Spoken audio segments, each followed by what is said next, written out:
Before we do anything else, before you decide whether to keep listening, before your mind tries to work out if this applies to you, let me ask you something. Do you feel like something has already ended, even if nothing on the outside has fully changed yet? Like there's been a quiet unraveling, a deep tiredness that rest hasn't touched, a sense that you can't do another year the way you've been living, but you also don't quite know what the new way is yet. If that's you, this isn't a coincidence, because 2026 isn't just another year, it's a threshold, and threshold years don't knock politely. They don't wait until you feel confident. They don't ask if you're ready yet. They arrive when your soul is. And here's the part I want you to hear straight away. You're not behind, you're not broken, and you haven't missed your moment. You're standing at the edge of it. If we haven't met yet, welcome, beautiful soul. My name is Cherry. I'm a spiritual life coach, numerologist, and energy alchemist. But more than that, I'm someone who knows what it's like to live disconnected from your own power, while looking like you've got it all together. I work with people who've spent their lives being the strong one, the understanding one, the one who holds space for everyone else, while quietly abandoning themselves. People who are intuitive, heart-led, deeply spiritual, and exhausted. So if that's you, you're in the right place. This space isn't about fixing you. It's about remembering you. And today, this transmission is about preparing you for what 2026 is actually asking of you. Not astrologically, not conceptually, energetically, spiritually, nervously. Because here's what most people won't tell you. 2026 is a year one, which everyone loves to hear, right? New beginnings, fresh starts, clean slates. But what they don't always tell you is that year one energy is uncomfortable because it asks you to step forward without guarantees, to choose yourself before you feel ready, to move before the evidence shows up. And this is the part that matters. 2026 is also a year 10, which changes everything. A year 10 isn't just about starting again. It's about starting again with source, not forcing, not manifesting from desperation, not white-knuckling your way into a new identity, but co-creating. And co-creating requires honesty. So let me say this gently and truthfully. If you're still trying to control outcomes, if you're still waiting for permission, if you're still asking everyone else how they feel before you check in with your own body, this year is going to feel loud. Not because you're doing anything wrong, but because 2026 doesn't whisper. It redirects. What I've been seeing again and again is people thinking they're blocked. Blocked spiritually, blocked creatively, blocked energetically. But most of the time, they're not blocked. They're dysregulated. Their nervous system learned that safety came from approval, from being liked, being needed. So starting something new, choosing differently, setting boundaries, even wanting more, feels unsafe. And 2026 is the year that pattern gets interrupted. Not punished, interrupted. Because a year one says who you are choosing to be. And a year 10 says, are you willing to let me meet you there? Or are you still trying to do this alone? This year collapses timelines. You don't get 5 more years to think about it. You don't get endless second chances to ignore yourself. Things will end faster. People will fall away quicker. Opportunities will either open suddenly or close just as fast. And I want that to sound scary, because here's the reframe I want you to sit with. Nothing that's truly aligned will need to be chased this year. So in this transmission, I'm not here to hype you up. I'm here to walk you through what this year is really asking of you, why your old ways of coping won't work anymore, and how to move through 2026 grounded, supported, and sovereign. This is a conversation, not a performance. You don't need to take notes. You don't need to figure it all out. Just stay with me, because by the end of this, you'll understand why you've been feeling what you've been feeling and what version of you is ready to step forward now. Let's begin where all real beginnings do, with truth. So now that you know what the kind of year 2026 actually is, let's talk about year one. Because this is where things get real. Year one is always described as new beginnings, but that's not the part people struggle with.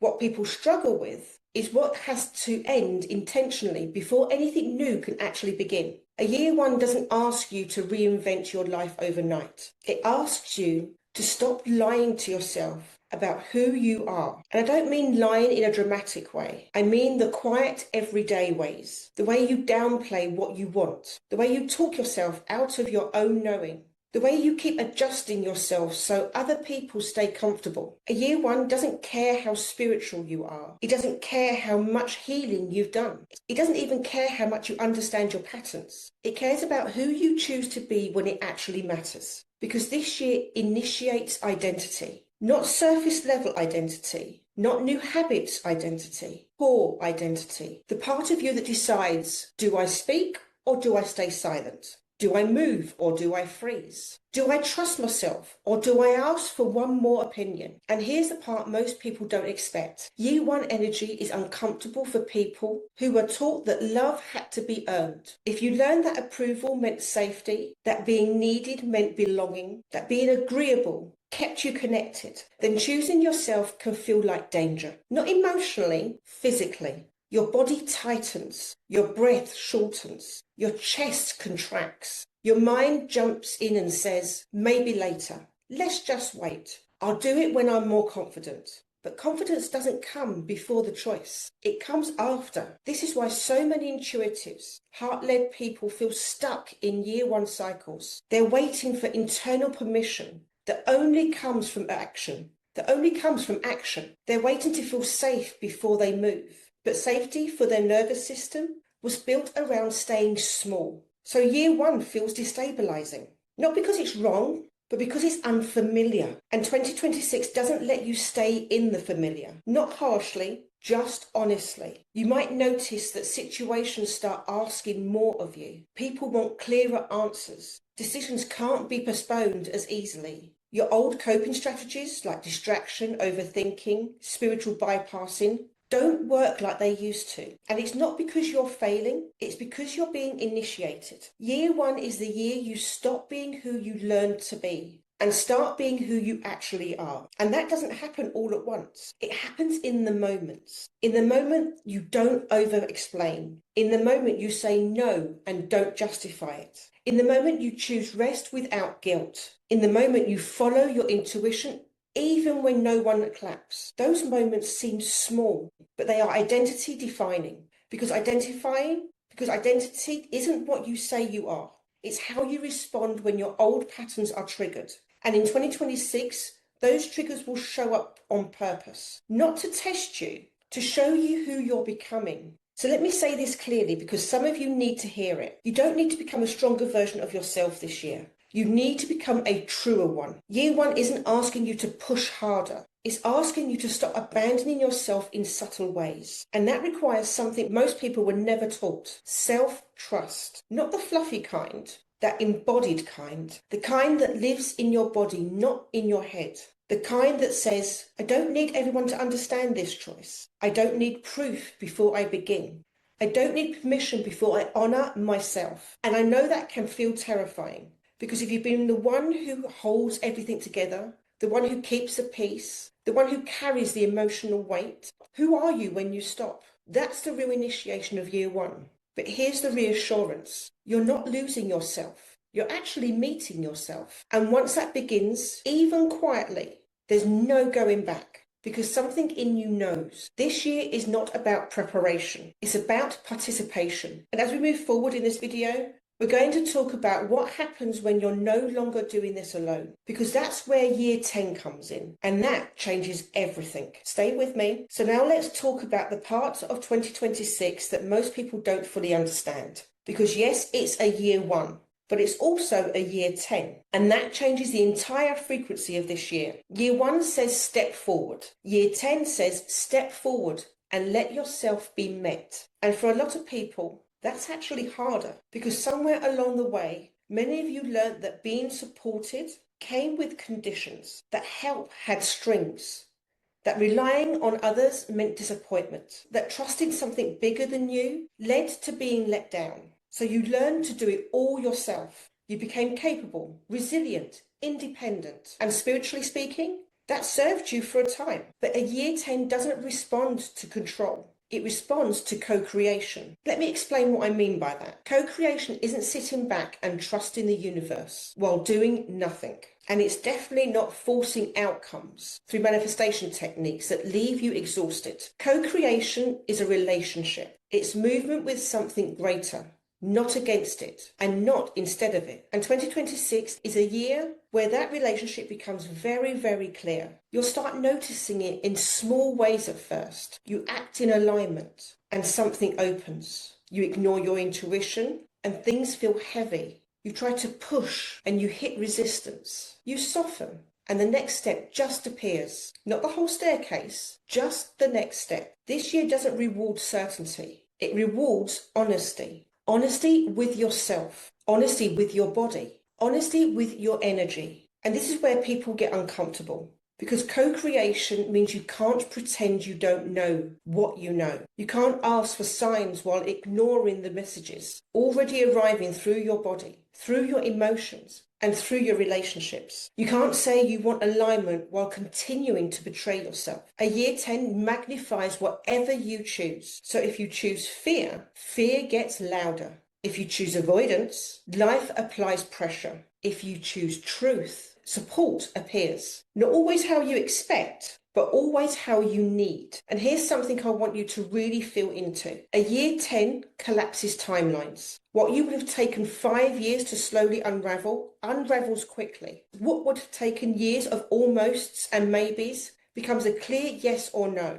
This is why so many people feel like things are ending abruptly right now. Friendships, jobs, roles you've outgrown. Not because they failed, but because the version of you who needed them is complete. And completion is not loss, it's graduation. So now let's talk about the part of year 10 that feels most vulnerable. Receiving, the being supported, being guided, letting yourself be held by something bigger than your own effort. If you spent your life being the one others lean on, learning to receive can feel unsafe. Your body might tense at the idea of letting go. Your mind might say, if I don't control this, everything will fall apart. But here's the truth. You were never meant to carry this alone. And this year will keep showing you that until you let it in. Not through dramatic surrender, but through small acts of trust. Through asking for help, through resting when your body asks, through allowing intuition even when logic doesn't have all the answers. Those moments are not passive.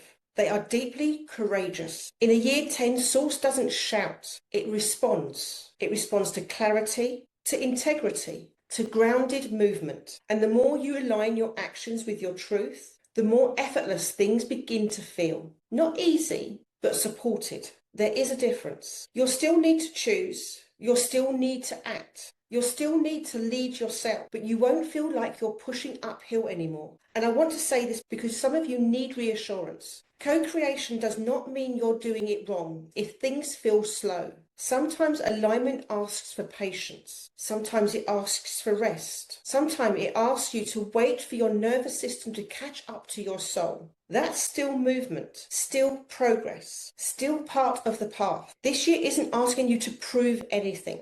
It's asking you to participate consciously, to stop forcing, to stop shrinking, to stop doing it all yourself. And as we move forward, we're going to talk about what happens when you resist this invitation. Because a year 10 is generous, but it is also honest. And if you ignore what your soul already knows, life has a way of getting your attention. This is where the wake up lands, without fear, without shame. So let's talk about the part of 2026 that people don't always want to hear. Because if you've been feeling like life has already been turning the volume up, you're not imagining it. A year 10 doesn't whisper when something is out of alignment. It taps you on the shoulder first. Then it clears its throat. And if you still don't listen, it rearranges things. Not to hurt you, but to redirect you. Here's what I want you to understand. When life gets loud, it's not because you're doing something wrong. It's because you're doing something out of alignment, often unconsciously, staying where your soul has already outgrown, saying yes when your body has said no 100 times, holding on to identity that kept you safe once but now keep you small.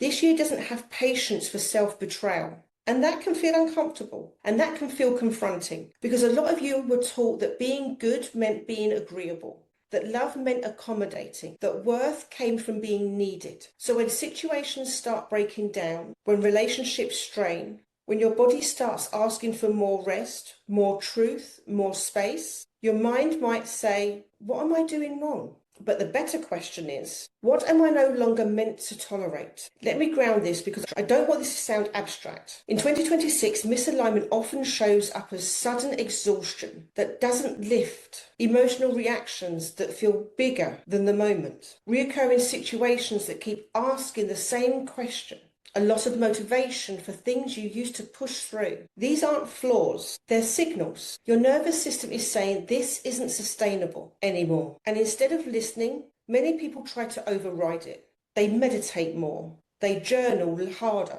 they blame themselves for not being healed enough. But this year isn't asking you to cope better. It's asking you to choose differently. Here's the part I want to say gently, but clearly. If you continue to ignore what your body knows, life will step in and make the decision for you. Not because you're being punished, but because your soul is done negotiating. Relationships may end abruptly. Jobs may lose meaning overnight. Dramatics that relied on you overgiving may suddenly collapse. And I know that can feel scary because even when something isn't right, it can still feel familiar. And familiarity feels like safety to a nervous system that learned to survive through predictability. But survival is not the same as alignment. This is where spiritual bypassing becomes tempting. Telling yourself it's happening for a reason without actually changing anything. Telling yourself it's happening for a reason without actually changing anything. Saying I trust the universe while still betraying yourself daily. 2026 won't let you hide behind spiritual language. It wants embodiment. It wants congruence. It wants your inner truth and your outer life to start matching.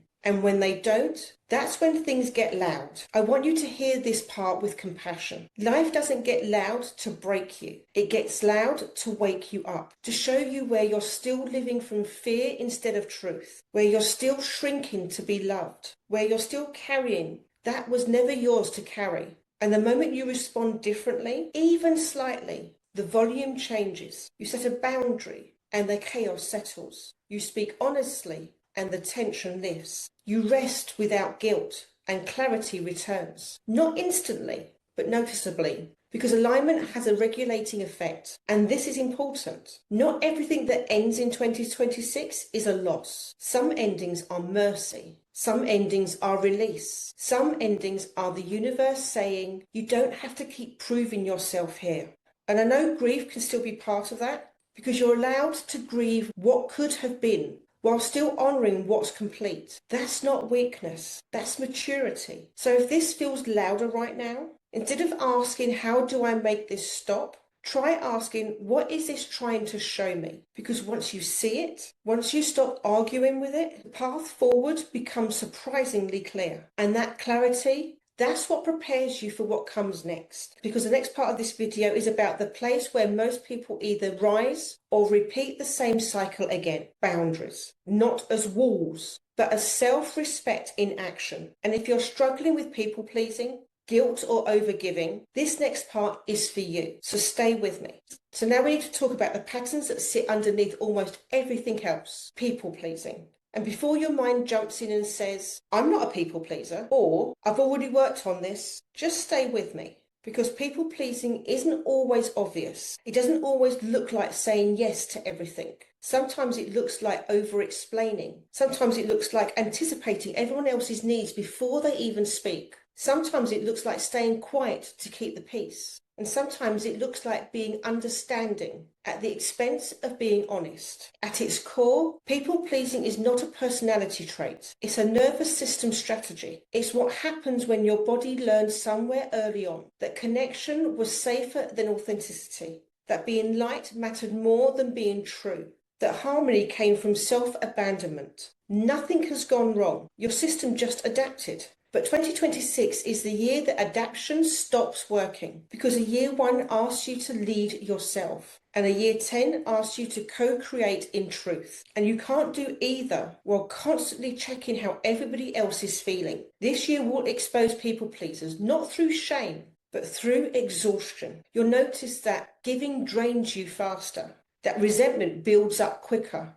that your body reacts sooner when you override it. Not because you're getting worse, but because your tolerance for misalignment is lowering. That's growth. Let me say something that might land a bit uncomfortably, but it is important. People pleasing is often mistaken for kindness, but kindness without self-respect is self-betrayal, and your body knows the difference. That tight feeling in your chest when you say yes but mean no, that's not anxiety. That's your nervous system saying, this isn't safe for me anymore. Boundaries are not walls. They're not punishments. They're not ultimatums. Boundaries are clarity. They tell your system, I'm allowed to exist here. And here's what most people don't realize. When you don't set boundaries, your body sets them for you through burnout, through shutdown, through illnesses, through emotional reactivity that feels out of character. That's not weakness. That's self-protection kicking in when you won't step in. In 2026, boundaries become unavoidable. Not because you suddenly became assertive overnight, but because life keeps putting you in situations where the old ways cost you too much. You'll reach moments where you think,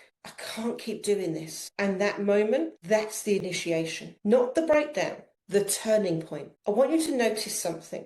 People who benefit from your lack of boundaries often struggle when you start setting them, and that can trigger guilt, fear of being selfish, fear of being misunderstood, fear of being abandoned. But let me offer you a reframe. Boundaries don't push the right people away. They reveal who was only connected to the version of you who overgave.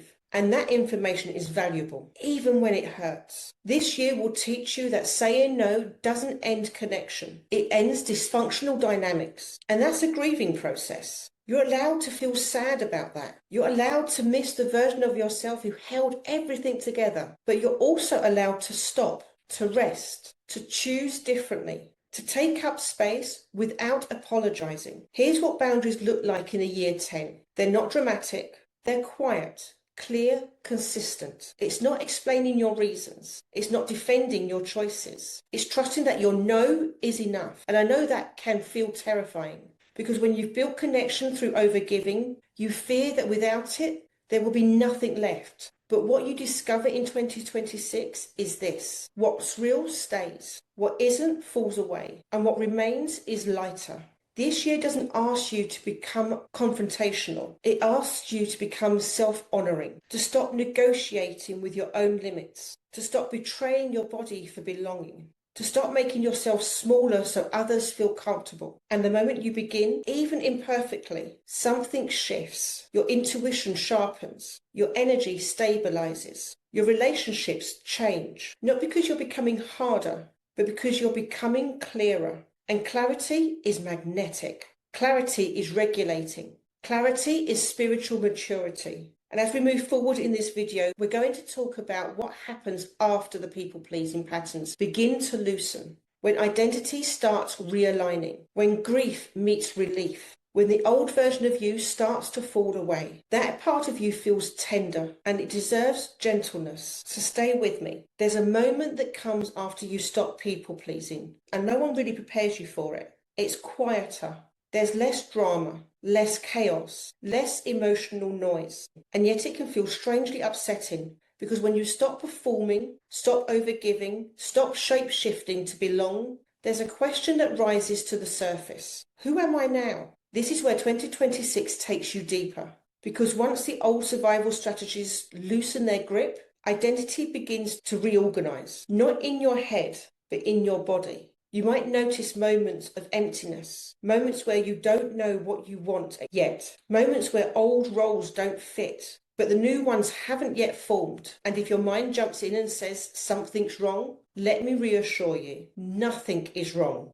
For many of you, your identity has been built around being needed, being the strong one, the dependable one, the emotionally intelligent one, the one who understands everyone else. So when that drops away, even a little, there can be grief. Grief for the version of you who survived. Grief for the years you gave too much. Grief for the love you thought you had to earn. And that grief doesn't mean you want to go back. It means you're honouring what carried you this far. 2026 is not asking you to erase your past selves. It's asking you to integrate them, to stop judging who you had to be, to stop shaming yourself for coping the way you did, to stop rushing the becoming. Because identity realignment doesn't happen through force. It happens through safety. When your nervous system begins to feel safe enough to stop scanning, to stop bracing, to stop anticipating, Your true self starts to surface naturally, and this is where soul memory comes in, not as something mystical or distant, but as something deeply familiar. Soul memory feels like a quiet sense of rightness, decisions that feel clean instead of heavy, a body that softens when you say yes, relief when you honor yourself. It's not dramatic, it's calm.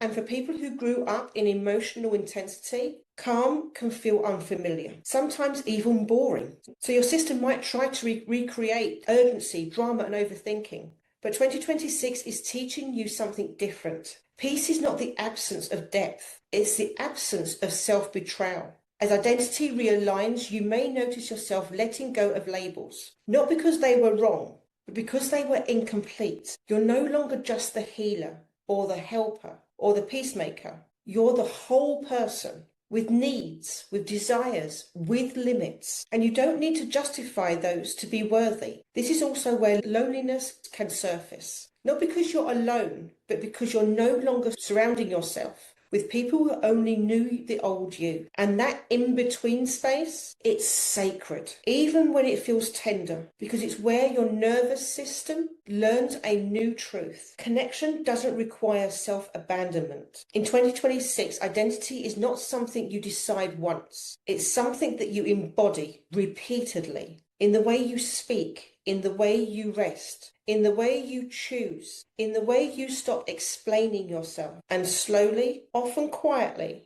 your life begins to reflect that shift. You don't chase alignment, you live it. And this is important to hear. If you feel like you're doing less this year, but feeling more like yourself, you're not regressing, you're stabilizing. Your soul doesn't need constant intensity to feel alive. It needs truth, and truth is steady. So as we move into the next part of this video, we're going to bring this down into the practical. How to move through 2026 without burning out. How to act without forcing. How to choose without overthinking. Because embodiment isn't passive, it's grounded leadership. And this year, whether you see it yet or not, it's asking you to lead yourself into a new way. So stay with me here. Now that we've talked about identity and soul memory and what happens when you stop performing, let's talk about something your nervous system really wants to know. How do you actually move through this year? Not conceptually, not spiritually in theory, but in real life. Because a year 1, year 10 doesn't want grand declarations. It wants aligned movement. And aligned movement looks very different from how most of us were taught to act. 2026 is not a year of pushing. If you try to hustle your way through this year, your body will stop you, not to sabotage you, to protect you. This is a year where integrity matters more than intensity, where consistency matters more than motivation, where fewer, cleaner decisions outperform overcommitment every time. One of the biggest shifts I want you to make this year is this. Stop asking, what should I do? And start asking, what is my system resourced for right now? Because your body is not an obstacle to your purpose. It's the access point. And if you keep overriding it, 2026 will keep pulling you back into your body through fatigue, emotion, or false stillness. This year asks you to move in cycles, not straight lines. Action, pause, integration, then action again. Not because you're inconsistent, but because you're human. And this is where a lot of people panic. They think slowing down means falling behind. But in a year 10, slowing down often creates momentum because you stop leaking energy. Here's something practical I want you to experiment with. Before you say yes to anything this year, a project, a relationship, a commitment, check your body. Does it feel soften or does it feel tighten? This response is information, not emotion, not fear, information. And the more you listen to it, the clearer your intuition becomes. 2026 is also the year that asks you to stop doing everything alone. And I know that can be uncomfortable, especially if you're used to being the capable one, the one who figures it out, the one who doesn't ask for help. But co-creation means collaboration with people, with support, with structure. This is not a year to isolate in the name of healing. It's a year to choose the right kind of support, that kind that regulates you, not drains you, Another practical shift for this year, less explaining, more deciding. You don't owe everyone the backstory to your boundaries. You don't need to census to honor yourself. Every time you over-explain, you reopen the decision. And this year wants decisions to land cleanly. You'll also notice that your tolerance for clutter, emotional, mental, and energetic drops. This is not you becoming rigid. This is your system craving coherence. So simplify where you can. Fewer commitments, clearer priorities, more space to integrate. You don't need to do more. You need to do what matters. And let me say something important here. 2026 does not require perfection. You will wobble. You will second guess. You will sometimes default to old patterns. That doesn't mean you failed. It means your nervous system is learning a new way of being. And learning takes repetition, not punishment. If you're ever unsure what to do this year, come back to this. Does this choice bring me closer to myself or further away? That question will guide you better than any strategy. As this year unfolds, you'll find that actions become simpler. Not easier, but simpler. Because when your identity, boundaries, and nervous system are aligned, decisions stop being exhausting. The part where you decide how deeply you're willing to meet this year, not from pressure, but from readiness. So stay with me. So now we're here at the end of this video, but really at the beginning of something new. And before we talk about what comes next, I want you to notice something. Notice how your body feels right now. Not what you think, not what you've understood, but what you feel. Is there more space in your chest? A little more steadiness? A quiet sense of truth landing? That's not motivation. That's resonance. 2026 is not asking you to rush forward. It's asking you to choose consciously, to stop drifting, to stop waiting, to stop living on pause and choose different. And choice doesn't have to be dramatic. It just has to be honest. I want you to hear this clearly, because it matters. You are not here to become someone else this year. You are here to stop leaving yourself behind. That's the initiation. Not becoming louder, not becoming harder, not becoming more spiritual, becoming present in your own life. And presence changes everything. When you're present, you notice when something doesn't feel right. You respond sooner. You rest before burnout. You speak before resentment builds. That's how alignment stabilizes, quietly, consistently. This year will continue to offer you moments of choice, small ones, daily ones, moments where you can honor your body, speak your truth, ask for support, choose yourself. And every time you do, even imperfectly, you strengthen the path forward. Now, I want to say something gently. You don't have to do this year alone. And you don't have to prove that you can. Strength is not isolation. Strength is discernment. Knowing when support will expand you, not weaken you. If you're feeling a quiet pull right now, not urgency, not fear, but a grounded yes, that's your system recognizing readiness. And readiness doesn't mean you have to figure it all out. It means you're willing to meet yourself honestly. So if you're at a place where you want support, not to be fixed and not to be pushed, but to be guided, grounded, and reflected back to yourself, there are spaces available for that. Not as solutions, as containers. So if your energy needs protection, for when guilt still runs the show, for when you want clarity on your timing and your path, for when you're ready to lead yourself differently, for when you want grounded, soul-aligned change, there are no right or wrong choices. There's only what meets you where you are. And if you know it's not your moment, that's okay too. This transmission will stay with you. You can come back to it.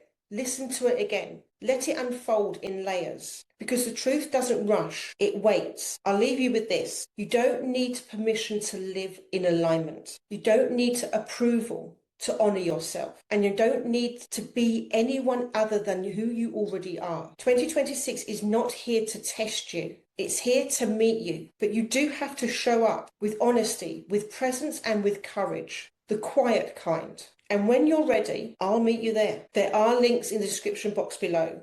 You can book a call with me to see if we're the right fit. There are also free links in the description box for my freebies on numerology, boundaries, and the Lemurian activation. Before we close this space together, I want to say this gently. Is something in this video landed for you? if you felt seen, steadied, or quietly activated. This isn't meant to be a one-off moment. This space exists because you're not meant to walk this path alone. So if you'd like to stay connected, to receive more grounded spiritual teachings on numerology, insights, and soul-level conversations like this, I invite you to subscribe and turn on the notification bell, not because of an algorithm, not because of content, but because this channel is a place you can return to when life gets loud, when you need clarity, when you need to be reminded of who you are. If this supported you, like this video. Liking this video helps this work reach the people who are quietly looking for it. And if you feel called, leave a comment and tell me what resonated. I read them and I see you. We'll continue this journey together, step by grounded step, with love, truth, and grounded devotion. Bye for now.